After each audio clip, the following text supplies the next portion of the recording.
para que acompanhem a leitura. Ouvem bem ao fundo? Sim.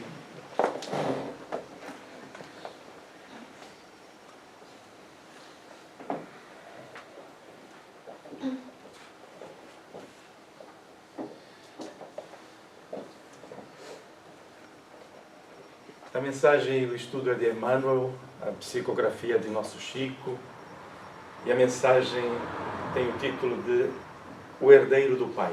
Está no livro Fonte Viva. Emmanuel vai buscar um versículo da carta de Paulo aos Hebreus, em que ele orienta e diz assim: a quem constituiu herdeiro de tudo, por quem fez também o mundo.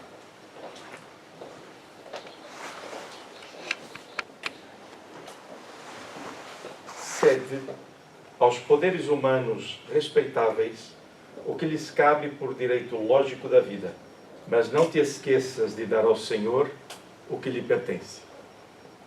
Esta fórmula conciliadora do Evangelho permanece ainda palpitante de interesse para o bem-estar do mundo. Não convém concentrar em organizações mutáveis do plano carnal todas as esperanças e aspirações. O homem interior renova-se diariamente.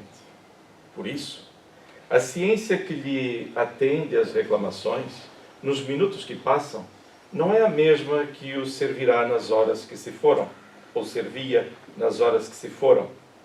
E a do futuro será muito diversa daquela que o auxilia no presente. A política do pretérito deu lugar à política das lutas modernas. Ao triunfo sanguinolento, dos mais fortes ao tempo da selvageria sem peias, seguiu-se a autocracia militarista. A força cedeu à autoridade, a autoridade ao direito. No setor das atividades religiosas, o esforço evolutivo não tem sido menor. Em vista de semelhantes realidades, por que te apaixonas com tanta veemência por criaturas falíveis e programas transitórios? Os homens de hoje, por mais veneráveis, são herdeiros dos homens de ontem, empenhados na luta gigantesca pela redenção de si mesmos. Poderão prometer maravilhosos reinados de abastança e paz, liberdade e harmonia. Entretanto, não fugirão ao serviço de corrigenda dos erros que herdaram, não só daqueles que os antecederam no campo dos compromissos coletivos, mas igualmente de suas próprias experiências passadas, em tenebrosos desvios do sentimento. A civilização de agora é sucessora das civilizações que faliram. As nações que se restauram aproveitam as nações que se desfizeram. As organizações que surgem na atualidade guardam a herança das que desapareceram na voragem da discórdia e da tirania. Examinando a fisionomia indisfarçável da verdade, como hipertrofiar o sentimento, definindo-te em absoluto por instituições terrestres que carecem, acima de tudo, de teu próprio auxílio espiritual? Como pode a casa sem teto abrigar-te da intempérie? A planta do arranha-céu, inteligentemente traçada no pergaminho, ainda não é a construção mantenedora da legítima segurança. Não existem, pois, razões que justifiquem os tormentos dos aprendizes do Cristo, angustiados pelas inquietudes políticas da hora que passa. Semelhante estado de alma é simples produto de inadvertência perigosa, porque todos devemos saber que os homens falíveis não podem erguer obras infalíveis e que compete a nós outros, partidários do Mestre, a posição de trabalhadores sinceros, chamados a servir e cooperar na obra paciente e longa, mas definitiva e eterna, daquele a quem o Pai constituiu herdeiro de tudo, por quem também fez o mundo.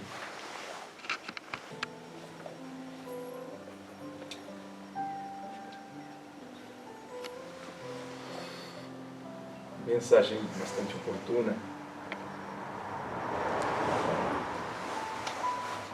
que nos remete a buscar justamente a Jesus, o nosso Mestre.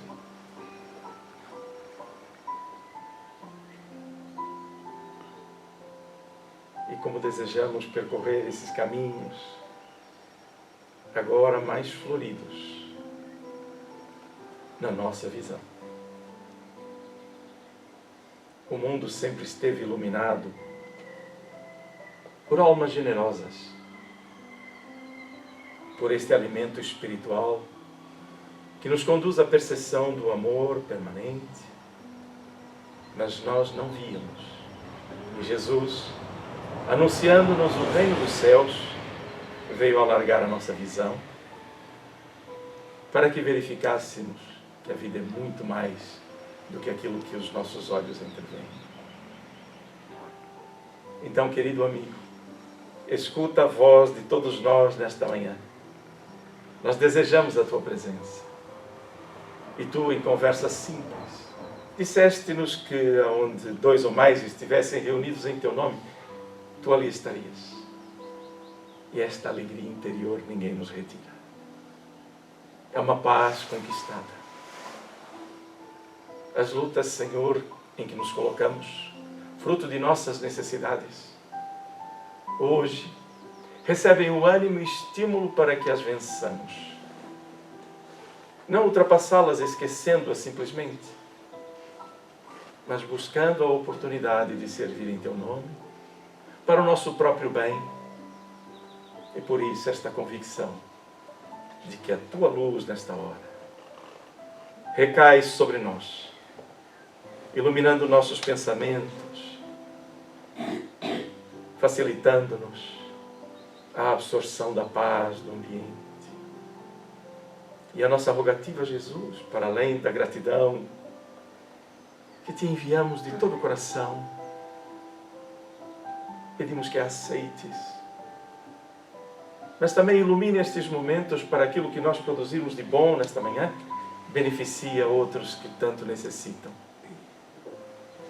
Que a tua paz permaneça conosco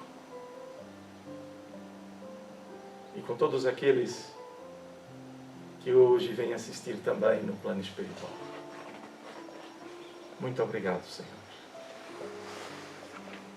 O que vocês estão aqui a fazer, gente?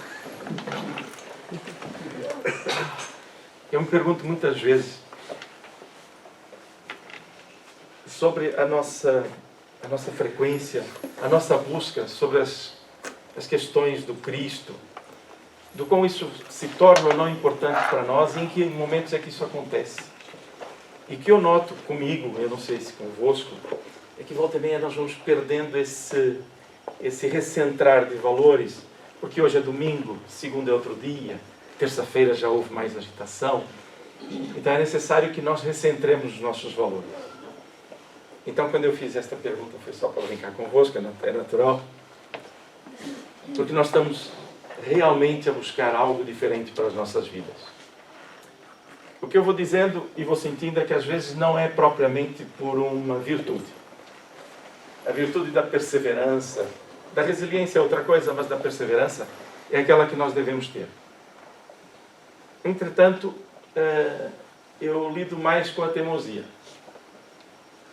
Às vezes as coisas estão tão difíceis na nossa vida, tantas dúvidas, e essas dúvidas nos levariam a parar, a não continuar o nosso processo. Mas aí eu peço com toda a vontade, sejamos teimosos. Saibamos que estamos num bom caminho e que isto realmente são situações que necessitamos dela. Mas a realidade é que esta estrutura espiritual em que nós estamos colocados faz parte de um grande projeto para a nossa vida.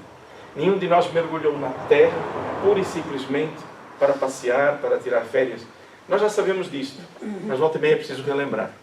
E eu estou a dizer para mim, está bem? Alguém está a vir a casa pela primeira vez? Muito bem, sejam muito bem-vindos. No final, se tiver alguma questão, alguma dúvida, por favor, contem conosco. É a primeira vez que vem a uma casa espírita? Não? Já conhecem? Pronto, aquela. Muito bem. Então, gente boa, hoje o estudo, mais uma vez, necessita ser interpretado por nós que não é daqui para aí, é de todos. Todos nós vamos fazer parte desse trabalho, porque os benfeitores espirituais estão aqui conosco. Nossos anjos da guarda, nosso espírito familiar, para quem tiver dúvidas, olhe, benfeitores, guias, como quiser. Mas estão cá. Mas para além deles, também estão outros que vêm aprender, não conosco, mas com o estudo que vamos fazer sobre o Evangelho. Isso dá-nos outra consciência. E eu vou começar mesmo por aqui. Esta mensagem está aqui, alguns leram, outros pensaram, refletiram, outros nem se aperceberam.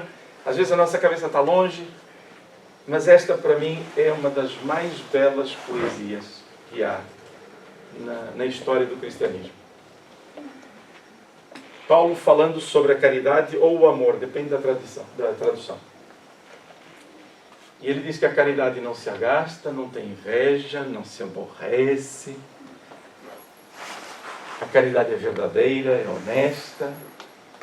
E a gente, quando escuta falar, ou quando escutamos falar em caridade, pensamos só na esmola. Num primeiro momento. Quem já está na doutrina espírita há mais tempo, já sabe que o conceito é bastante mais alargado do que propriamente um único processo de esmola. É darmos-nos enquanto pessoas, mas com um objetivo. É sobre isso que vamos falar. Ainda quando tivesse o dom de profecia, que penetrasse todos os mistérios e tivesse perfeita ciência de todas as coisas, ainda quando tivesse toda a fé possível até o ponto de transportar montanhas, se não tiver caridade, nada sou. Como um sino que não emite som. Está lá, está perfeito, tudo funciona, mas não emite som. O objetivo dos nossos estudos, e é aqui que nos merece bastante atenção, é justamente para que sejamos caridosos. E a caridade sendo esta entrega do nosso eu para a nossa família, para a sociedade onde estamos, para honrar o nosso pai e a nossa mãe, e assim vamos amar o nosso próximo como a nós mesmos, amar a Deus sobre todas as coisas. Tudo isto é caridade, porque estamos a doar de nós próprios num grande crescimento. Então o objetivo da doutrina espírita é levar-nos a sermos caridosos, para que busquemos estruturas suficientes no nosso íntimo para vencermos as dificuldades e auxiliarmos os nossos semelhantes, auxiliando naturalmente a nós próprios. Nós vamos normalmente encaminhados para a doutrina espírita por dificuldades. É perfeitamente natural. É a busca do auxílio. Entretanto, chega um momento em que nós começamos a abrir os olhos, as paredes como que caem, o mundo ganha dimensões diferentes e começamos a pensar assim, nossa, recebi tanto. E agora? Como vou dividir isto? O que vou dividir também é importante. Quando nós temos uma grande alegria, nós temos uma vontade enorme de fazer o quê? Quando uma bela notícia, fantástico, que bom. Qual é o nosso desejo imediato? Partilhar. Se tiver alguém perto de nós, o que é que nós fazemos? Abraçamos. Tal e qual, gente. Abraçar. E eu sei que passou na vossa cabeça essa ideia, não passou? Abraçar. Mas como estamos todos envergonhados, ainda não participamos, é normal. Abraçar é uma partilha. E nós abraçamos por quê? Porque quando abrimos os nossos braços, o nosso amplexo cardíaco doa as energias. E isto, cada vez mais vamos compreender através da própria ciência, da medicina, o quão importante é que nós partilhemos coisas boas. Porque estamos a produzir uma energia em nós e a doar. Então, abraçar. E este conceito de partilha de coisas boas é que nos faz passar do ponto A para o ponto B quando chegamos à doutrina espírita. No momento queremos receber, justo, adequado, necessitamos, mas há o momento do despertar, em que agora, o que é que eu vou dar? Vai acontecer. Se não aconteceu ainda, a gente acredita. Vai acontecer. E é uma força tão grande que depois nós não conseguimos parar. Se conseguimos parar, é porque ainda não adentrou bem o conceito da doutrina espírita. Agora, a nossa responsabilidade. Jesus disse, enquanto esteve conosco, ombro a ombro na terra, que nos enviaria um Consolador. E esse Consolador nos explicaria tudo o que Ele estava a fazer e permaneceria conosco. Então nós, enquanto cristãos, procurando seguir a ética de Jesus, temos todo um projeto em que foi muito difícil constituir uma luz como a doutrina espírita para que nós tenhamos instrumentos para ver o mundo da espiritualidade e perceber de onde viemos, para onde vamos, quais são os nossos projetos de vida. Então, é a respeito de Jesus, é por Jesus, é pelo seu trabalho, sua organização, que várias almas foram lhe acompanhando o projeto para as nossas vidas e hoje aqui estamos. Para muitos de nós vai ficando difícil ou estranhamos a ideia de termos Jesus como a nossa referência de ética e cada vez mais o mundo vai nos chamar para outras coisas. Mas nós estamos hoje de manhã aqui pensando muitas vezes que viemos pelas nossas dificuldades. Não viemos. Nós viemos pelo potencial que temos em nós, na luz interior que todos nós temos. Podem sentir brilhar a vossa luz. Estejam à vontade. E essa luz ela é estimulada pelo Cristo. Quando coloca milhares e milhares de pessoas a trabalhar em nosso favor. Então nós estamos buscando esta perspectiva de Paulo, que ele se apercebeu, e nós ainda estamos a caminhar para lá. O que é muito bom, porque estamos a caminhar nessa direção. Amemos a oportunidade de receber instrumentos, conhecimentos, para aplicar em nossas famílias, como eu dizia, nas ruas, junto ao nosso próximo. Zé Carlos, quem é o seu próximo? Meu próximo? Sim. Meu irmão. É esta senhora que está ao seu lado. Sim. O próximo é quem está conosco. É a oportunidade, é a hora. Então o que vamos estudar hoje é tão simples, porque foi Jesus que nos disse. Mas por outro lado torna-se complexo porque precisamos mergulhar nas emoções. Perceber que a mensagem de Jesus, ou as mensagens do Cristo, não são mesinhas, não são questões que nos vão dizer assim, olha, segue esta fórmula. O que Jesus nos diz é, vive desta forma. É diferente. Tá bem? Então, o convite agora é para que nós estudemos. Vamos ter aqui só um momento informativo, vai ser rápido. Não é que eu tenha pressa, mas é que o trabalho assim o exige. Então, só para vos dar nota, Facebook, inscrever-se para ter informações das atividades sobre a casa, a informação sobre as atividades que se passam aqui e que estão identificadas através de vídeos, quem quiser acompanhar. Há pessoas que acompanham, que não estão cá em Portugal. Eu mando um abraço a todos também, já agora, para o conselheiro também, não tem problema nenhum. Mas sempre relembrando que não é a mesma coisa estar cá do que ver no vídeo. É completamente diferente, porque aqui nós sentimos um ambiente espiritual e pacificamos-nos nesses 15 minutos antes, que chegamos antes de iniciar o trabalho, e essa pacificação interior dá-nos uma lucidez espiritual diferente. Então, temos isto e temos a nossa Biblioteca Francisco Xavier. Não há escusas para não estudar. Então, hoje, a biblioteca até está mais próxima, vou já apontar aqui, está aqui nesta salinha em frente, que é a secretaria. Também nem precisa dar 3 ou 4 passos para lá. Okay? Não esquecer, temos a biblioteca a funcionar.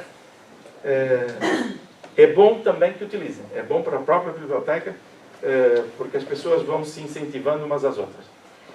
Eu até agora não coloquei nenhuma questão que fosse difícil, pois não? Estão preparados?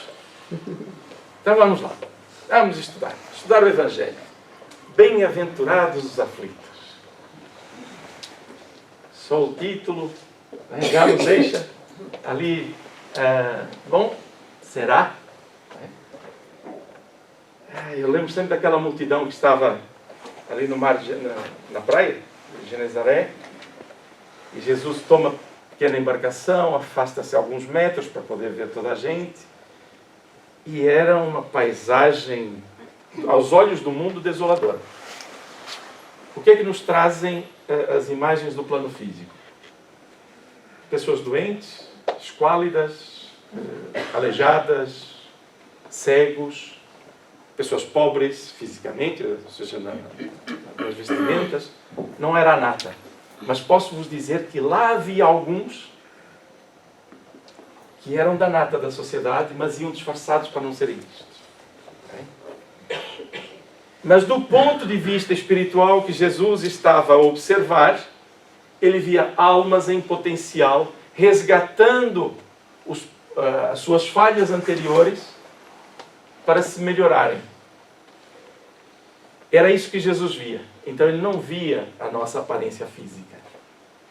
Ele via-nos por dentro. E ele via a luz que nós temos. Porque dá para pensar, se Jesus veio investir em nós é porque ele acredita em nós. Porque se ele não acreditasse, nem viria, naturalmente. Nós é que não sabemos ou não trazemos ao de cima, eu não vou dizer a própria luz, mas o conhecimento sobre a força que nós temos. Nós somos pessoas muito fortes. Nós temos em nós a essência da criação divina. E às vezes vamos nos deixando abater pelas questões externas, porque temos uma ansiedade aqui, outra lá, um medo disto, um medo daquilo outro. Mas nós somos esses seres filhos de Deus. E é importante que nós trabalhemos isto. Porque muitas vezes foram nos dizendo que os nossos sofrimentos eram merecidos. Até nos diziam mais, que nós somos filhos de um pecado original. Logo começa chato começar a viver, né? Parece que o pessoal está a dizer que a gente... Olha, você começou todo errado. Né? Não é verdade. Nós fomos criados por quem? Por Deus. Né? Aí no fundo também concordam? Né? Concordam. Fomos criados por Deus. Olha a ligação. Olha a nossa ligação com Deus, nosso Pai. Então nós vamos ver esta parte do capítulo, bem-aventurados os aflitos, mas não rejeitem. Jesus estava a dizer que nós éramos felizes quando estávamos em aflição, ou quando estamos. O que vamos fazer hoje, ou que vamos falar, é só sobre causas anteriores das aflições, que já foi na semana passada, se não estou indo. Mas agora é uma continuidade. A seguir, é o esquecimento do passado. A gente adora falar sobre o esquecimento do passado. Alguém quer saber o que aconteceu no passado? Nas outras encarnações? Não, claro que não, ninguém quer. Nem quer, pois não? Isso parece aqui o Carlos quando está a fazer a assembleia. Alguém vota contra? Não, então está aprovado. Ou seja, não dá tempo, né? Estou brincando. Eu sei que vocês não querem saber do passado. Ok? Muito bem, mas vamos falar sobre por que isto acontece. Mas isto é só para o próximo estudo sobre o Evangelho. Então, bem-aventuranças. Vamos viajar, encontrar Jesus a falar para aquelas pessoas que estão lá na praia. Tudo bem? Podemos estar nós na praia hoje? Podemos estar a ouvir Jesus? Sim. Com outro conforto, é claro, mas vamos ouvir Jesus. E ele explana, e cada um de nós está no seu momento. Tá? E ele explana assim: bem-aventurados os que choram, pois que serão consolados. Okay? Coloquemos nessa situação, tem uma dificuldade, e Jesus está a dizer: sereis consolados. Bem-aventurados os famintos e os sequiosos de justiça, pois que serão saciados. Sentimos-nos injustiçados, calúnias, seja o que for. E Jesus está a dizer que nós seremos saciados. Logo nestas duas afirmações, ele está a dizer: projeta a tua mente para o futuro. O que você vive hoje é o seu ensino. Projeta a tua mente para o futuro. Confia no futuro. Bem-aventurados os que sofrem perseguição pela justiça, pois que é deles o reino dos céus. Justiça terrena. E Jesus aí promete-nos um ambiente saudável, luminoso, o que entendamos por um paraíso. Ele promete-nos essa felicidade. Por que ele promete e coloca nesta linha a dizer: olha, vocês estão nesse ponto, mas tudo vai correr melhor, tudo vai ficar bem, e por aí fora. E vocês são bem-aventurados. Do ponto de vista terreno, não faz o menor sentido. do ponto de vista terreno, com os votos e o conhecimento para a espiritualidade, é perfeito. Porque se nós estamos nesta linha de encarnações sequenciais, em evolução, nós estamos sempre na mesma vida. A vida é sempre a mesma. E nós achamos que temos várias vidas. Nós só temos uma vida. Temos várias vestimentas. E isto muda completamente a perspectiva. É que se hoje estes que estavam na praia, ou nós hoje na nossa praia, as nossas dificuldades são fruto das nossas necessidades evolutivas. Logo, eu começo a mudar a forma com que olho para os problemas. Eu já não olho nesta linha, eu olho assim. Estou a verificar mais coisas e tornar mais... termo não é bem este que eu ia usar, mas é relativizar as coisas. Se eu penso numa vida só, uma dor pode ser excruciante e acaba com a minha vida. Mas se eu penso no todo, eu faço perguntas. Eu abandono o queixume de afirmações, que eu nasci para sofrer. Ninguém nunca disse isso, pois não? Eu nasci para sofrer, eu vim à Terra para pagar pecados. Que eu escuto até, e nós escutamos no meio espírita. Mas isso é só nos primeiros dias. Depois a gente vai crescendo, vai se apercebendo que este é um trabalho luminoso para todos nós. Então, as bem-aventuranças estão colocadas aqui para percebermos o que é que vamos falar. Alguma nota? Estejam à vontade, um de cada vez. Calma. Dá alguma nota, mas estejam à vontade. Porque às vezes salta aquela ideia, né? Olha, gostaria de ter este ponto de vista, né? Não dá para encerrar todo este tema, porque isto dá muito para falar. Se não há nenhuma nota, eu vou avançar. Okay? Então vamos lá. Allan Kardec diz assim, já está no item 8. Okay? As tribulações podem ser impostas a espíritos endurecidos ou extremamente ignorantes, para levá-los a fazer uma escolha com conhecimento de causa. Eu vou ler até o fim, porque eu sei que vocês não resistem. Mas eu volto atrás. Os espíritos penitentes, porém, desejosos de reparar o mal que hajam feito e de proceder melhor, esses as escolhem livremente. Essa é aquela parte em que a gente diz, eu devia estar enganado quando pedi tanta prova. Né? E o que é curioso é que a explicação é muito simples. Aqui há duas linhas. A primeira é, imagine, eu sou um espírito endurecido, cometo muitos erros, mas não aceito que preciso retificar, resolver-me por aí fora. Deus, como nosso Pai, pode dizer assim, então eu te abandono. Não funciona. Deus é amor. Ele diz, você só está equivocado. Então, você não está em condições de tomar decisões sobre a sua evolução, sobre o seu processo de libertação desses erros, então você vai ter uma reencarnação compulsória. E você não está em condições de decidir o que será o seu dia a dia. Você não está em condições de desenhar o seu projeto de vida. Ok, tudo bem. Isso somos nós. O espírito não gosta disto, não é? E muitas vezes estivemos nessa situação. Todos nós, sem problema nenhum. Okay? O detalhe é que essas tribulações, quando não são escolhidas, são impostas, elas doem mais. É natural. É fácil. Pensar no nosso dia a dia. Quando temos que fazer uma coisa que nós não queremos e a saúde nos obrigou, a sociedade nos obrigou, cercearam a liberdade, ninguém gosta, né? Porque é uma imposição. Agora, os espíritos que querem, os penitentes, ou seja, eu errei, eu cometi estas falhas, eu preciso corrigir isto. Então estes escolhem as tribulações livremente, ou seja, o projeto de vida reencarnatório é escolhido pelo próprio. Detalhe, muito apoio espiritual superior. Acontece conosco, muitas vezes nós estamos chateados com alguma atitude nossa. Pai, não mereço. Eu mereço que façam isto e aquilo outro. Eu preciso pagar por isto. Só que às vezes é uma revolta conosco próprio. E os benfeitores dizem assim, deixa eu falar. Ele quer 10 provas, vamos dar só 4. E temos só 4. E sabe o que acontece? Reclamamos desalmadamente. Onde é que já se viu? Erraram a namorada. Eu, quando encarnei, eu era para morar no outro sítio e a entrega foi feita no outro lado. Então, os benfeitores ajudam-nos colocando as nossas dificuldades nas medidas perfeitas em que nós podemos ultrapassá-las. Podemos. Depois é nossa opção, aceitar ou não. Então, isto é só uma pequena nota, que é importante que a gente conheça como é que funciona todo este processo reencarnatório, porque senão a nossa mente fica, toda a gente escolhe o seu projeto.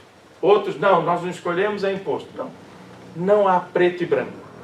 As nuances são tantas, mas tantas, que eu posso vos dizer que vai ao infinito. E não corro risco nenhum de estar errado naquilo que estou a dizer. Cada um tem uma vida própria, cada um tem a sua experiência, não há dois seres iguais. Esta é a maravilha. Até aqui tudo bem? Alguma dúvida? Aqui vocês podiam colocar uma dúvida, vá lá. Por favor. Não? Sim? Bem. É fácil? Sabe por que é fácil a gente falar nisto? E vocês estarem tranquilos e não colocarem nenhuma questão? Porque nós já conhecemos alguma coisa. Se fôssemos dizer isto lá fora, em qualquer outra circunstância, o que é que faziam connosco? Chamavam o INEM, internavam, faziam qualquer coisa. Mas reparem que nós nem notamos que falar sobre isto com naturalidade já é um grande avanço. Eu não me lembro, e ainda bem, de nenhuma encarnação em que nós tivéssemos tanto conhecimento tão simples. Em quantidade e qualidade, sem rebuço, sem estar a esconder nada. Olha, tem que fechar ali a porta, vamos falar isto baixinho. Não. Esta é a evolução que nós temos. Então vamos aproveitá-la. Então Allan Kardec diz isto. Vamos continuar. Tal o caso de um que, havendo desempenhado mal a sua tarefa, pede-lhe a deixem recomeçar para não perder o fruto de seu trabalho. Simples. Ou seja, eu errei, posso começar de novo. Estou numa empresa, onde estiver, posso fazer. Ou seja, quando eu desencarno e vejo que cometi alguns erros, eu peço para corrigir. Olha a simplicidade da coisa. As tribulações, portanto, são ao mesmo tempo expiações do passado, lembre-se, são das causas anteriores que estamos a estudar, que recebe nelas o merecido castigo, e provas com relação ao futuro, que elas preparam. O nosso futuro preparado por provas. É aqui que a coisa começa assim a ficar mais delicada, não é? Expiações. Atenção, eu vou colocar esta rasteira, porque eu sei, às vezes demora muito tempo para a gente perceber isto. Allan Kardec, quando começa o Livro dos Espíritos, ele diz: é preciso que nos entendamos nas palavras. Para situações novas, é necessário palavras novas. Mas mesmo aquelas, mesmo aquelas conhecidas, precisam que nós estejamos na mesma linha de pensamento. O que é que são expiações? São reparos. São reparos. Mais. Atenção, não estou a dizer se está certo ou errado. Mais. Oportunidades. Oportunidade também. Ok. Uma expiação. São repetir as mesmas provas. Repetir as mesmas provas. Talvez.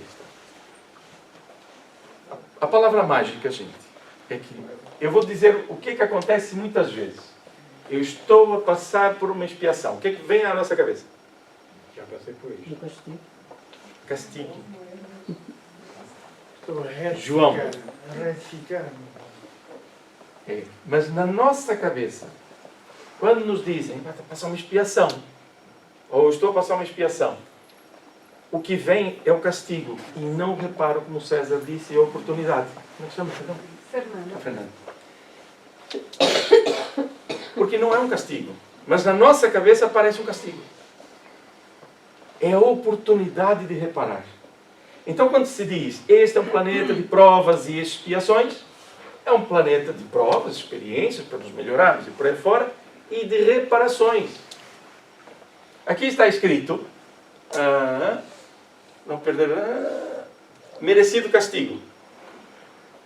O termo, ele é fácil de nós percebermos que ele está na nossa mente. Mas não é essa a ideia. Todo o trabalho e todo o processo que Deus nos coloca é um processo reeducativo. Então não liguem muito para a linguagem neste caso, que ali está como castigo, mas nós sentimos como castigo. E sentimos como um castigo porque muitas vezes não as queremos. Vou só dar uma pequena nota por causa da palavra expiação. Eu conheço um miúdo, que agora já é um graúdo, que ele vira-se assim e diz, pequenito, estudando a doutrina espírita, já devia ter 7 anos talvez. Oh pai, o mundo só tem provas e expiações. Mas por que as pessoas não cuidam da vida delas? Eu, como assim, filho? Tem que se espiar.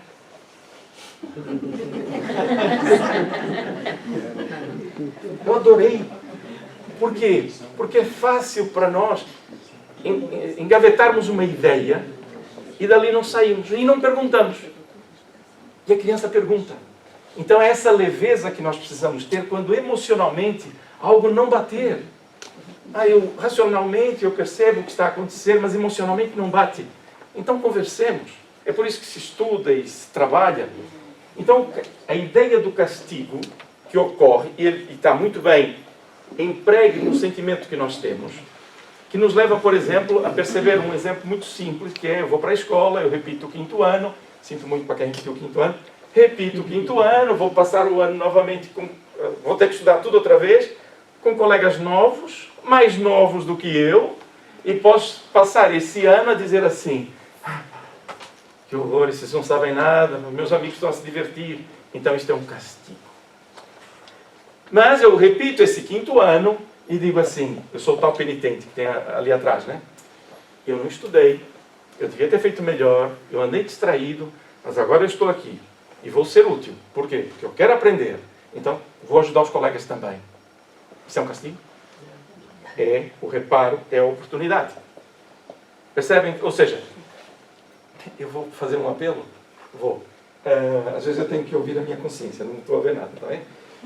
Por amor de Deus, gente. Paremos de pensar e, acima de tudo, de sentir que isto é o fim do mundo. Os problemas que nós temos são castigos. Não são. São oportunidades e não são palavras ao vento. Nenhum de nós está na Terra com tanto investimento espiritual nas nossas vidas para sermos castigados. Para isso ficávamos lá de lá. Deve ter sido lugares assim estranhos, né? E a gente já leu sobre alguns. Não, mas se estamos cá, é oportunidade, não é castigo. Sentir como castigo é uma opção nossa. Então, estes conhecimentos que a espiritualidade nos traz e que Jesus disse que iriam nos esclarecer, servem para que nós, como dizíamos no início, tornarmos-nos melhores e sermos caridosos cada vez em maior plenitude. Porque vamos saindo dos nossos interesses e das nossas amarras mentais, dos nossos atavismos, para irmos para a libertação interior, para libertar quem está conosco. Nós só conseguimos transmitir paz se tivermos paz. E às vezes a gente diz assim, eu estou a sorrir, mas por dentro estou muito dorido. Só esse esforço já é meritório. Mas também é aconselhável que essa dor depois vá dando lugar à percepção do todo do que realmente acontece, para que por dentro nós agradeçamos as dificuldades. Daí Jesus ter dito, bem-aventurados os aflitos.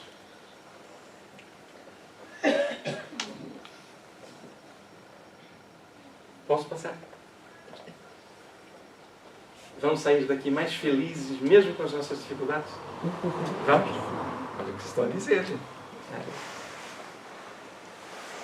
Rendamos graças a Deus, que em sua bondade faculta ao homem reparar seus erros e não o condena irrevogavelmente por uma primeira falta. Não é por uma, é por várias, mas é fácil perceber porque que Allan Kardec escreveu uma. Por causa da lei das penas eternas. Do inferno, eternamente. Uma vida, se você errou e por aí fora. Então aqui é um contraponto a essa ideia das penas eternas que não existe. Não existe essa lei. Só na nossa puerilidade a respeito do amor de Deus. Temos uma ideia ainda muito reduzida. Ainda há essa ideia. Tá bem? Então, rendamos graças a Deus. Paulo dizia, regozijai-vos sempre. E nós pensamos, de vez em quando, que às vezes eu não estou muito bem. Não, sempre. Eu posso estar com muitos problemas, mas por dentro eu tenho que manter aquela luz e aquela chama. Porque senão eu vou adoecer. E se adoecer, os problemas que eram desse tamanho, vai ser assim. Ok? Opção. Joana d'Anjos já disse uma coisa muito interessante no capítulo 4, de Atitudes Renovadas, em que ela fala do pensamento do bem-estar. Né? Ela diz assim, o que preferires? E a espiritualidade tem esse amor e essa entrega e essa liberdade que nos oferece. O que preferires? Os teus pensamentos serão a sua exteriorização. Mas você faz o que preferir. Ou seja, é a nossa opção. Okay? Algum comentário? Do 8? Não? Não há a crer, no entanto, que todo sofrimento suportado neste mundo denota a existência de uma determinada falta. É aquilo que passa na nossa cabeça. Olha, veio com aquele problema é porque fez uma coisa assim. Calma. Primeiro nós somos juízes dos outros. Não é uma maravilha, né? Então ele está dizendo, não é sempre assim. Muitas vezes são simples provas buscadas pelo Espírito para concluir a sua depuração e ativar o seu progresso. Assim, a expiação seria sempre de prova, serve sempre de prova, mas nem sempre a prova é uma expiação. Mas eu posso vos dizer que às vezes uma prova se torna uma expiação. Da maneira com que nós a vivamos, é assim que ela se transforma. Na aparência, ela não é, mas na aparência é como se fosse. Então a primeira lógica aqui é perceber que as expiações vindas desse nosso tempo regresso, se é que o termo está correto, não significa propriamente um processo que nos derrube. Vai depender sempre de nós. Ela é mais dolorosa, a expiação. A prova normalmente está ao nosso alcance.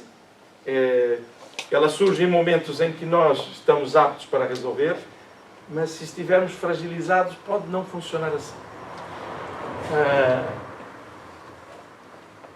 Que tipo de prova que a gente pode pedir, por exemplo, para vir para a Terra? Eu não preciso encarnar, que não é verdade. Eu não preciso encarnar, mas quero me melhorar. Que tipo de exercícios nós podemos fazer? A primeira característica, eu vou facilitar porque está na minha cabeça, é mais fácil. A primeira característica de uma prova, ela tem que ser útil. Ela deve ter um fim útil. Ou seja, não é vir aqui e só sofrer uma coisa. Às vezes é no exemplo que se dá, é no apoio ao entorno em que estamos a viver, é algo que nos vai fazer criar alguma solução que ajude o meio em que eu estou. Há provas coletivas, na área da saúde, na área do controle da natureza, porque se nós olharmos hoje, as nossas regiões eram anecúmenas, a maior parte delas, no nosso planeta. E nós somos, a palavra não é muito bonita, né? São regiões que rejeitam a permanência do ser humano. E nós fomos ajustando. Tudo isso são provas que ajudam a desenvolver o nosso intelecto e, por consequência, intelectualmente mais evoluídos, moralmente também os seremos. O cego de nascença, Casimiro, não seria um exemplo do que está escrito aí? Porque quando Jesus cura o cego de nascença, o povo em volta pergunta, Senhor, quem pecou ele, a família dele? Ele diz, não. Então, ele aceita para dar testemunho, ele é curado ali para dar testemunho para as pessoas e não há falta pretérita. Esse é um dos momentos do Evangelho que fica registrado, que é dos mais importantes para desmontar, às vezes, esta ideia de que a pessoa está a passar por uma situação difícil e aquilo é um castigo ou uma expiação. Nesse caso, é nítido que naquela condição estava cego ele veio para auxiliar no trabalho que o Cristo estava a fazer na terra. E se dúvidas houvesse, verificarão o testemunho dos pais, que são chamados ao Sinédrio para explicar o que estava a acontecer. Por que aquilo estava a acontecer. E todos queriam apanhar essa família de maneira a que as suas palavras fossem usadas contra eles próprios para prejudicar Jesus. Então, quando Jesus dá essa resposta, nós conseguimos compreender os diálogos a seguir. Que era uma alma nobre, mas que veio naquela condição com uma missão. Então, é aqui que acontece o processo em que, olhando do lado de fora, nos parecerá uma expiação, e muitas vezes é uma missão. E pode acontecer dentro da família. Casos dolorosos, em que a alma se propõe a passar por algumas dificuldades para cativar a família como um todo, para que esse processo se desenvolva em harmonia. Vai despertar o quê? O amor, o cuidado dos outros e por aí fora. E a alma em si, ela não sofre, porque é o corpo físico que está com um defeito na sua forma de se expressar. Mas intimamente a alma tem a luz interior. Então há muitos casos em que nós precisamos desmontar a ideia de que uma prova à nascença, ela será uma expiação. Pode ser, mas também pode ser uma missão. Obrigado. Tudo bem? Olha como tudo já nos disse diferente, né? A nossa perspectiva sobre estes processos em que nós passamos. Poderia eu dizer, Fernanda? Então, aquela ideia que nós temos, às vezes, de ver alguém passando praticamente uma vida inteira aos nossos olhos a sofrer, sempre me veio a ideia de estar resgatando alguma coisa. Mas não necessariamente. Pode ser que esteja ali para auxiliar que outras pessoas a resgatem. Pode. É isso? Pode. Ok. Não é o mais comum, porque esse é um trabalho missionário, mas pode. E em ambos os processos, a grande luz que se lança é a oportunidade. Quer seja de ajudar quem está à volta, quer seja do próprio ser ajudado a criar novos registros emocionais. Que registros emocionais são esses? São aqueles em que nos acompliciamos na vida, hoje amam-me, protegem-me. Então cria novas memórias e o espírito, quando desencarna, são essas memórias que ele tem presente, não é as das encarnações anteriores. Ou seja, o processo reencarnatório, ele é uma bênção para as nossas vidas. Inimaginável. Nós não temos a noção. E por que não temos a noção? Já agora, é porque ela se arrasta por séculos, milênios. Todos os trabalhos que acabam por depois culminar num ponto, que ainda vai continuar, tem sempre toda uma história por trás. Ou seja, há uma dificuldade, vamos ver com bons olhos. Aplicar benevolência. Porque é muito comum que nós, está a passar aquilo é porque merece. E estamos a ter duas oportunidades. Uma de sermos solidários, fraternos, e outra de não nos apercebermos os mecanismos de Deus em nosso favor. É muito interessante. Isto tira muito dos nossos conceitos do que é ser correto. O que é bom, o que é bom que aconteça. Eu vou dizer isto, eu sei que é natural, porque são as nossas emoções. Nós, por exemplo, vamos ter um filho. Qual é a coisa que a gente escuta? Não estou a dizer o que a gente quer. Que a gente mais escuta. O que é que nós queremos como vem o nosso filho ou a nossa filha? Eu até vou melhorar. Saudável até é bom. A gente seja perfeitinho. É isso, João. E está certo, porque nós queremos que tudo corra bem e por aí fora. É o nosso desejo. Mas cuidado. Porque isso depois cria-nos amarras mentais. E se não vem perfeitinho? Eu vou amar menos? Não. Não vou amar menos. Provavelmente, até ame muito mais. Porque aquele senso do processo reencarnatório de virmos pequeninos é para criar este afeto, este amor a envolver quem mais necessita. Então é interessante porque isso vai mudando. E permitam-me dizer, está bem? Vai ficar gravado. Quando alguém diz, eu quero que seja perfeitinho. Eu tenho que fazer um mecanismo de raciocínio para dizer, ok, sim senhor, a pessoa quer o bem da criança, muito bem, se não vier perfeitinho não há problema nenhum, é só o que a pessoa deseja. Por quê? Porque se eu não fizer isto, se eu não fizer esse exercício, perfeitinho, não, minha senhora. Meu senhor, não. Peça para que ele venha nas melhores condições para ser acolhido com amor. Vamos recebê-lo. Por quê? Conforme a gente vai estudando, nós somos espíritos, temos necessidades diferentes. A reencarnação é a jornada de reparo, de crescimento. Né? Agora, nós vamos criticar esse tipo de afirmação? Não, de forma alguma. Por quê? Eu sei que o que se quer é que esteja bem. A forma de o dizer é a mais comum. Entendem? Ou seja, não é crítica, é para que nós emocionalmente estejamos preparados para toda e qualquer situação. O bloqueio nosso, volta e meia, dizer, eu peço para que seja assim, eu quero que seja assim. Se não for assim, eu vou dizer, Deus estava distraído. A minha fé vai-se embora. Né? Quando a lógica é orar por aqueles que vêm. Capítulo 17, 18, Missionários da Luz. Espera aí, Carolina. Carolina é responsável pela biblioteca Casas Francisco Xavier. Biblioteca Francisco Xavier. Há lá um livro, deve ter 2 ou 3, Missionários da Luz. E tem lá um processo reencarnatório.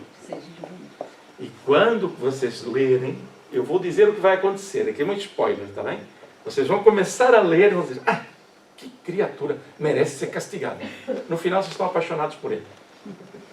Ainda bem que Deus existe. Tá bem? É assim que vai acontecer. Está feito aqui um desafio, não é bem um spoiler, é um teaser, portanto, estamos aqui à vontade, tá bem? Há muito material para ser estudado.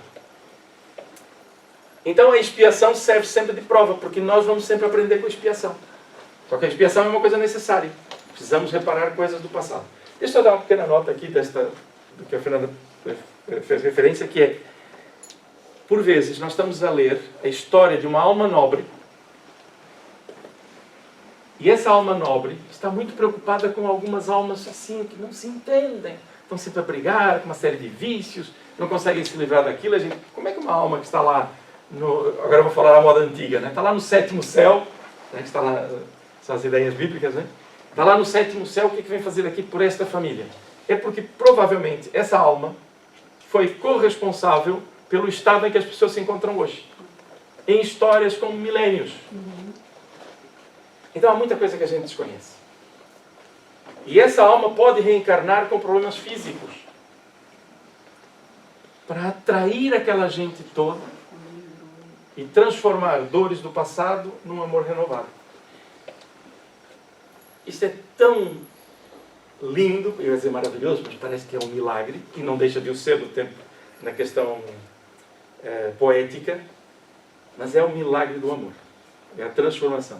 Então muita gente diz, eu adoro quando pessoas dizem, eu não quero encarnar mais. Eu vou me portar tão bem que não quero encarnar mais. E eu garanto que vai reencarnar só por pensar em se livrar do processo. Porque significa que não temos amor pelo próximo. Quem está ao nosso lado, gente, nós vamos voltar para ajudar. Evoluir é voltar para buscar quem ficou para trás, né? E a gente vai lembrar de Dr. Bezerra, que já teve a oportunidade de ir para outras esferas, e enquanto tiver um irmãozinho sofredor, ele fica por aqui, né? Nos ajudando. Agora estamos no nosso patamar, né? Querem ver só uma? Nós, eu não quero mais encarnar. Aí eu vou. Aí uma pessoa que eu amo está precisando de ajuda. E eu vou. Mas a pessoa que precisa de ajuda, eu continuo indo. Não, eu vou voltar. Percebem a ideia? Ou seja, fraternidade vai acontecer sempre. Está bem? Muito bem. Eu quero que a gente saia daqui sem medo da expiação. Está bem? Vamos lá. Provas e expiações, todavia, são sempre sinais de relativa inferioridade. Porque precisamos dela. Porquanto o que é perfeito não precisa ser provado. Pode, pois, um espírito haver chegado a certo grau de elevação e, nada obstante, desejoso de adiantar-se mais, solicitar uma missão, uma tarefa a executar, pela qual tanto mais recompensado será se sair vitorioso, quanto mais rude haja sido a luta. É óbvio que uma alma dessa não está a pensar na recompensa, está a pensar no amor que vai doar. A satisfação está aí. Mas a lógica é que tudo que nós fazemos de positivo redunda para nós depois em coisas positivas. E eu leio pensamentos, alguns vão dizer, meu problema é amar demais. Ninguém ama demais. O que nós fazemos é amar prendendo. E quem ama, liberta. Então, ninguém sofre por amar demais. Tá bem? Jesus disse assim, sede simples como as pombas. As prudentes como a serpente.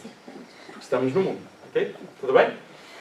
Então, uma alma nobre solicita uma missão e que não é uma expiação, pode ser uma prova, normalmente exige grandes sacrifícios, mas a alma sai sempre livre. É só pensar em Jesus.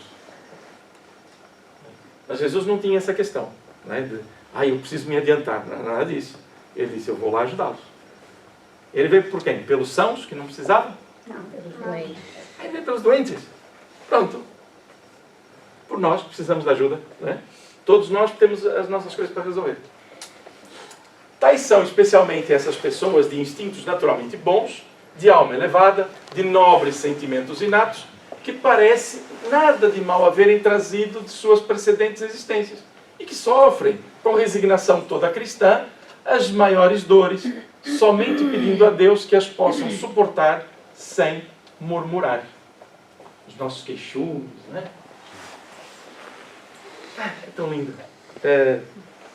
Pronto, ele vai colocar aqui à frente. Eu ia adiantar, mas vamos avançar. Conhecemos pessoas assim, né? Que nem são religiosas muitas vezes. Só são assim. Já tem esse patamar. Pode-se, ao contrário, considerar como expiações as aflições que provocam queixas e impelem o homem à revolta contra Deus. Olha o detalhe do raciocínio aqui. Sem dúvida, o sofrimento que não provoca queixumes pode ser uma expiação, mas é indício de que foi buscada voluntariamente antes que imposta e constitui prova de forte resolução, o que é sinal de progresso. Estamos a viver uma expiação, se ela for muito dolorosa e eu me revoltar, expiação é reparação, tá bem? Sinto as dores, aquilo toca-me, comove-me e eu começo a reparar. Não é a dor que nos liberta. Eu acho que eu vou ter que falar um pouquinho sobre isso. Não queria por causa da hora, mas vou ter que... É que é o meu pensamento, tá bem? Ok?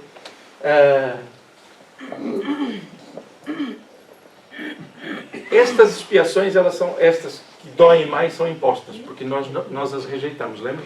Estava logo no início do raciocínio. Então,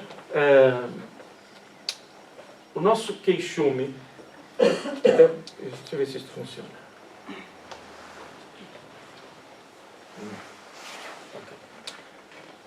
O nosso queixume faz com que uma prova que está a ser vivenciada, uma expiação, que deveria merecer todo o nosso cuidado, por que aconteceu, por que está a acontecer, o que posso fazer, quais são os efeitos das minhas palavras, dos meus gestos, tudo isto poderia acontecer. Mas se eu me revoltar, a expiação continua acrescida do meu embaraço emocional. Ou seja, vira um tal castigo. Então é uma preferência nossa. Mas nós vamos dizer que a pessoa que está com uma dor muito grande e ela está a queixar-se que ela está errada? Não. O que está é no seu momento. Se tivermos que repetir a prova, vamos repeti-lo.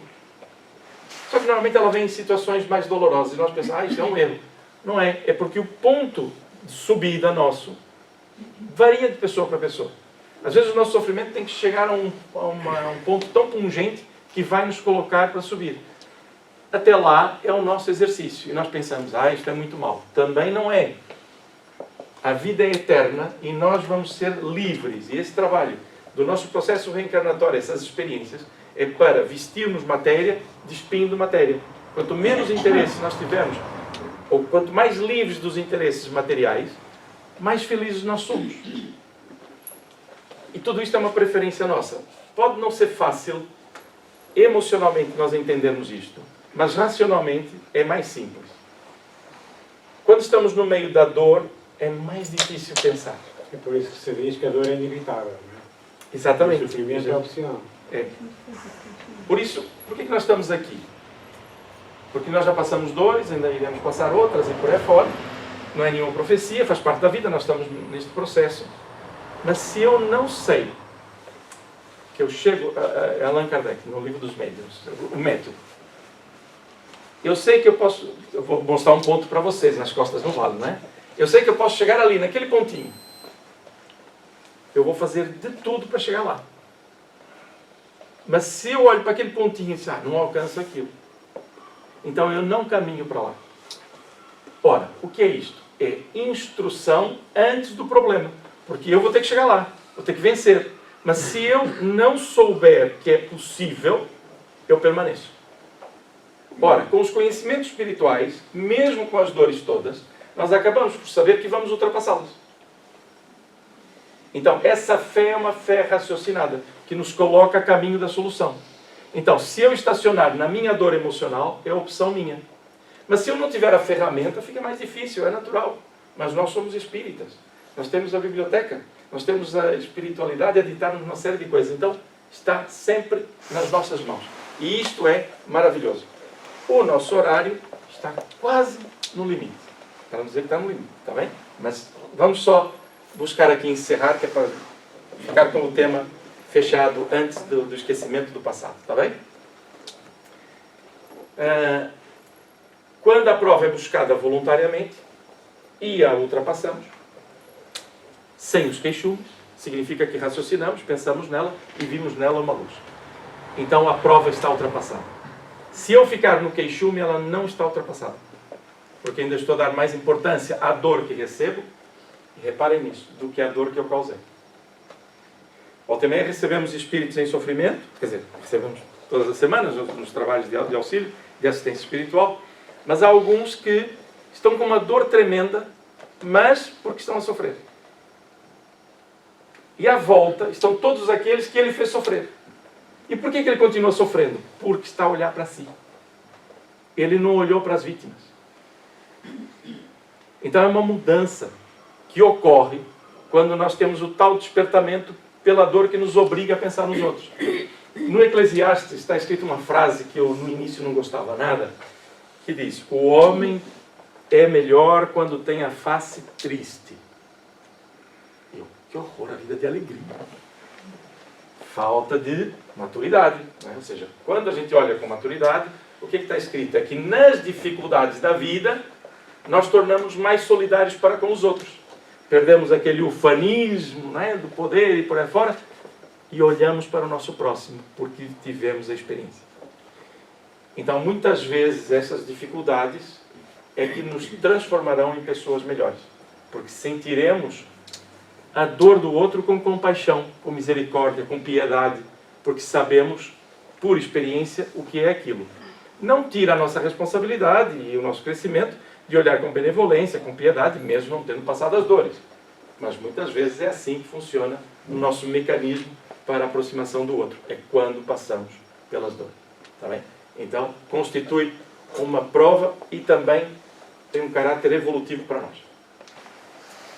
Os espíritos não podem aspirar à completa felicidade enquanto não se tenham tornado puros. Qualquer mácula lhes interdita a entrada nos mundos ditosos. São como os passageiros de um navio onde há contaminados, aos quais se veda o acesso à cidade a que aportem, até que se hajam expurgado. Não, vou pedir uma coisa. Eu disse agora há pouco que as coisas não são pretas e brancas, né? Há um cinzento, né? Há aqui um degradê muito grande. Quando Allan Kardec está a falar dos mundos, tornar-nos puros e passarmos aos mundos ditosos, é um processo. A gente não chega, limpa aqui e está lá. É um processo em desenvolvimento. Só que esta é a grande lógica de dizer com Jesus: este mundo não passará até que se pague até o último centímetro. E nós pensamos: nossa, que exagero.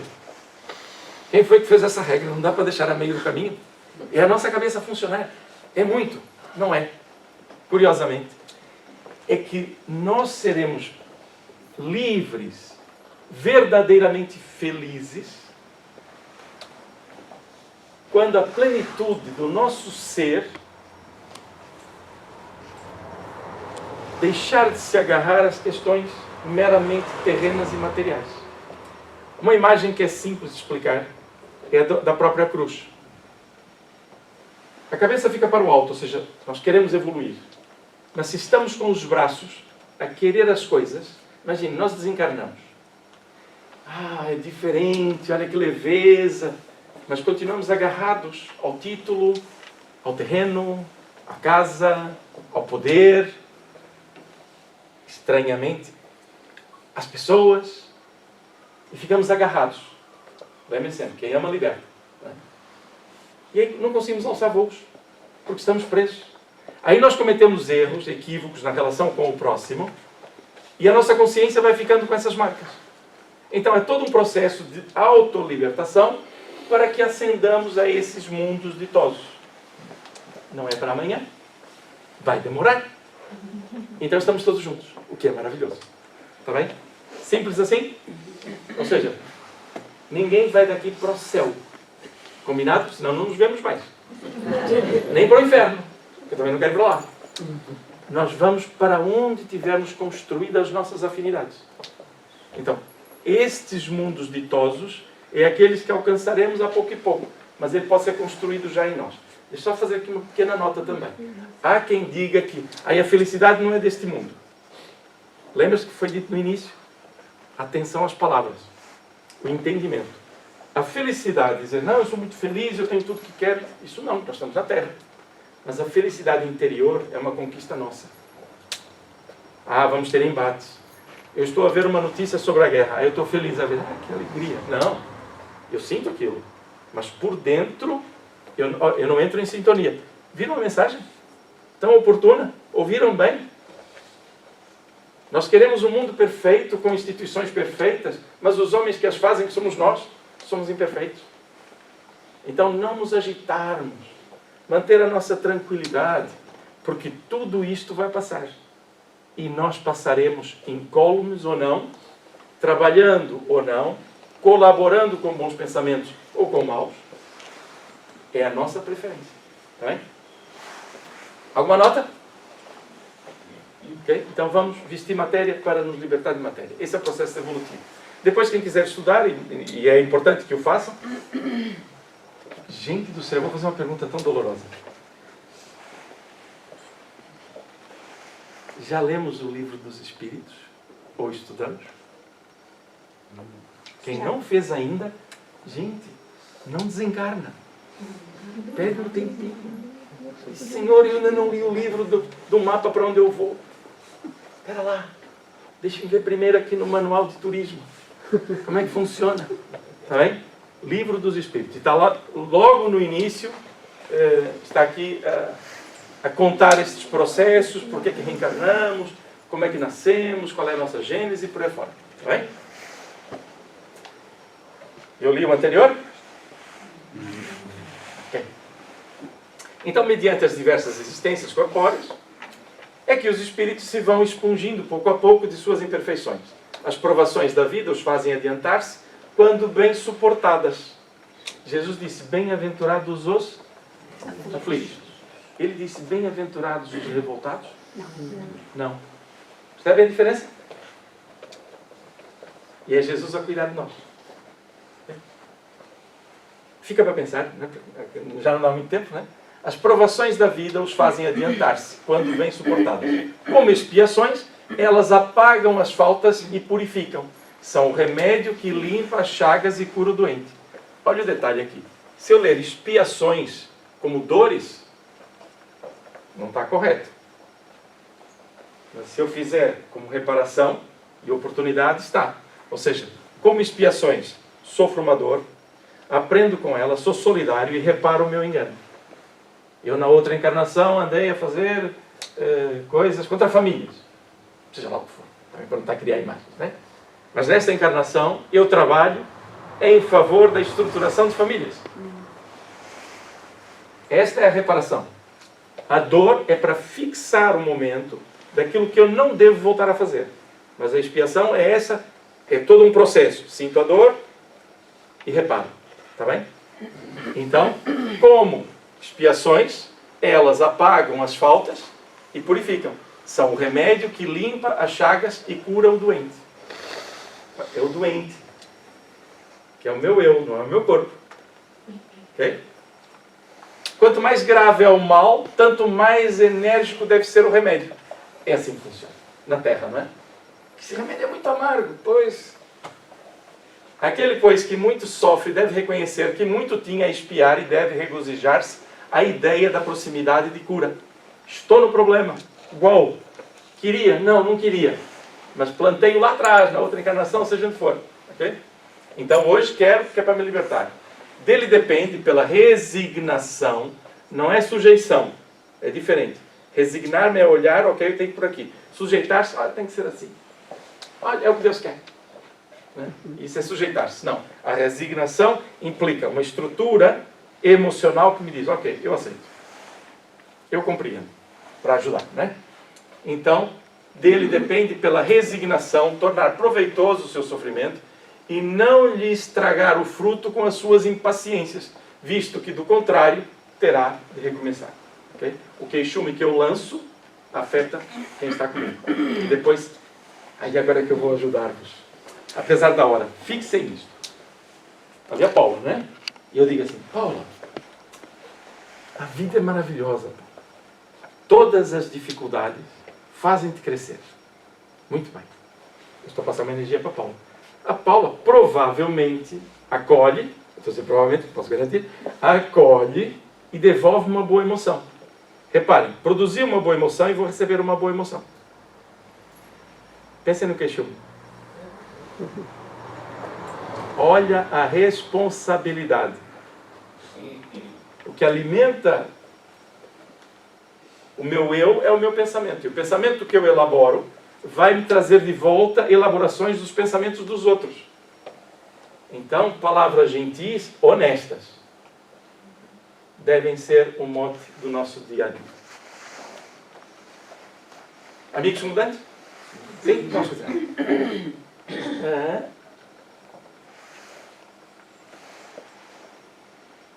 Acabou. É que eu ia falar um pouco disso, mas já não vou falar. Casimiro, então só uma coisa para finalizar. Deus primeiro nos envia as provas.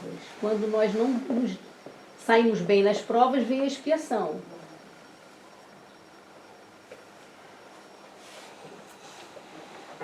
Se eu não acertar uma prova, não significa que eu tenha cometido algo de mal. Eu posso não ter feito algo. Não fui bem na prova. Deus me envia várias provas. Olha, se eu sucumbo a elas... Márcia, deixa só... Até para finalizar, a gente vai fazer de outra maneira. Eu posso falar que é Deus. Mas sou eu. Sim. Ou seja, eu estou sempre dentro da mesma lei divina. Deus não vem bater na minha porta.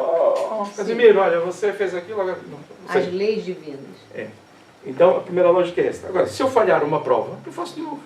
E como eu a viver, pode sim ser uma expiação, dependendo da maneira com que eu a vivo. Então, não... Vamos acertar as provas, está bem? Ok? Tudo bem? Amigos convidados, podemos encerrar? Ou alguém tem alguma questão que queira colocar? Gostaria tanto que a gente olhasse agora para os nossos problemas e os colocasse mais ou menos ali do lado e olhasse para eles. Porque os problemas não somos nós. São as nossas vivências. É aquilo que a gente tem que passar. E passar bem é o nosso trabalho. Misturar a nossa dor com aquilo que nós somos prejudica a nossa visão. Então o que é que nós acabamos de fazer? Estudamos aqui um conceito. Deixa-me pôr aqui que eu gosto dessa imagem. Tu ficas aí, não vai embora. Espera aí. Deixa eu fazer aqui uma coisa.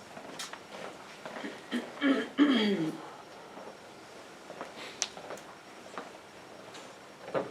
Acho que é assim. Não foi.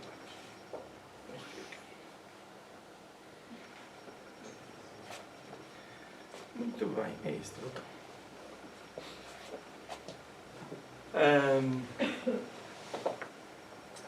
Então que levemos alguma coisa para pensar.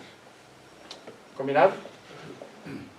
Lembrar que a nossa ética, a nossa referência provém da mesma pessoa. E todo o trabalho desses 2000 anos, para chegarmos aqui a este ponto, provém do incentivo do Cristo a muita gente que batalhou. Vocês imaginem o seguinte, nós vivíamos numa sociedade em que o pensamento fora do sinédrio, eu vou falar o sinédrio, mas isto vale para o planeta, era condenado com apedrejamento. Ponto. Todo o resto, para estarmos aqui hoje, deu muito trabalho, porque as montanhas que foram removidas foi da nossa mente, das nossas emoções. Nós passamos séculos em sofrimento, uma Idade Média muito agressiva para nós, mas fomos nós que a fizemos também. O que fizemos, o que deixamos que se fizesse. Então hoje é a nossa oportunidade. Nós estamos aqui como trabalhadores da última hora, a trabalhar nos nossos lares, com a nossa família, com os nossos colegas de trabalho, na ação social onde estivermos. Nós necessitamos ter liberdade e vencer esses atavismos para sermos felizes. E assim sendo, transmitimos felicidade ao nosso próximo. Então, expiações, provas, necessitam ser mudadas na forma com que nós as encaramos, para que nos apercebamos aí da reparação e da oportunidade. Tá bem? Então, nós vamos encerrar.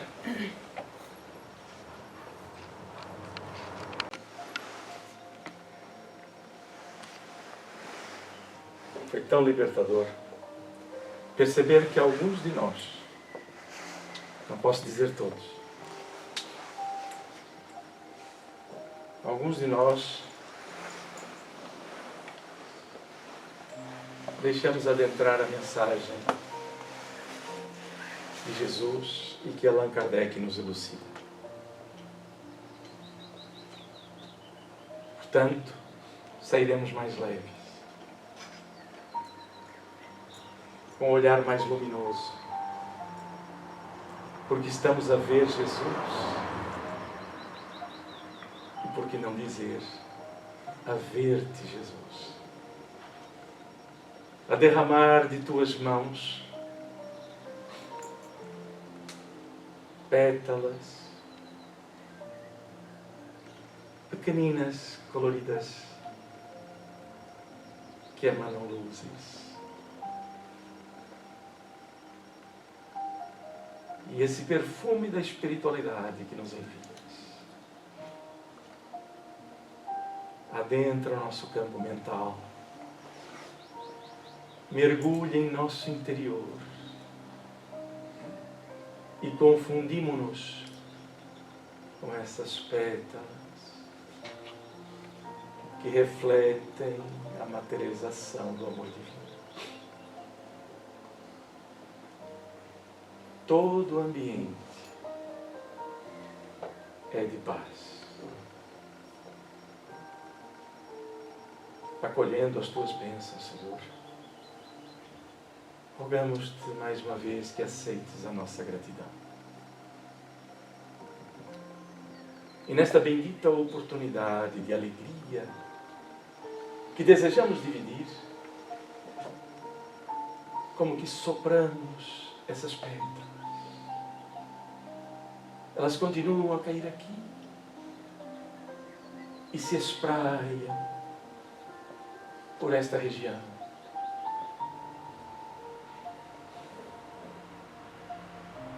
Vão longe e tocam os corações para o despertamento. É uma alegria desconhecida, mas é uma alegria que desperta. O nosso planeta, esta nossa nave-mãe, mergulhada na paz.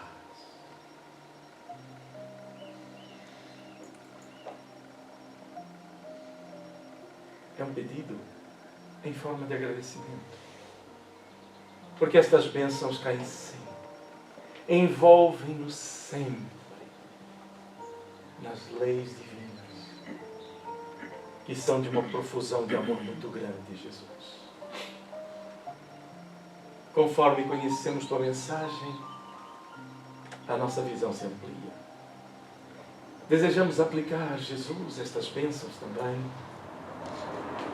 em nossos lares, com aqueles que amamos. E envolver mais ainda aqueles que, porventura, não nos desejem o bem. Porque somos todos filhos de um mesmo Pai. E tu vieste, Jesus, por aqueles que sofriam, uns resgatando e outros ainda plantando. Ninguém ficou esquecido, Jesus. Ninguém fica para trás. Acompanha-nos, Senhor, de retorno aos nossos lares, ou a qualquer compromisso assumido. Inspira-nos, para que a Tua presença seja marcante, que o nosso olhar brilhe diante de qualquer situação, conforme nos ensinaste, Jesus. E que assim seja, querido.